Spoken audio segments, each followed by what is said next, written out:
I think you always start with the simple. There's one specific use case or need that that a department or two departments Right. have, that share information without having to rekey, right? So Right. that's a big part of it, and eventually it turns into something bigger when you're starting to look at across the enterprise workflow and those kind of things.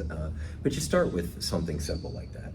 I don't want to rekey data, or I need a good way of importing data. Okay. That can be a starting point. Right. I'm exporting and I have this Excel spreadsheet and I need to get that data into this system so I can use it.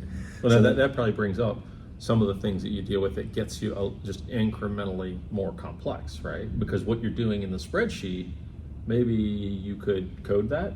I mean, did that come up for us? Just move here to there was one, but then it was move, manipulate, and then put in there. Oh, sure. Okay. You don't think of how much human processing there is until you start to have those conversations. Well, it's not just a data load.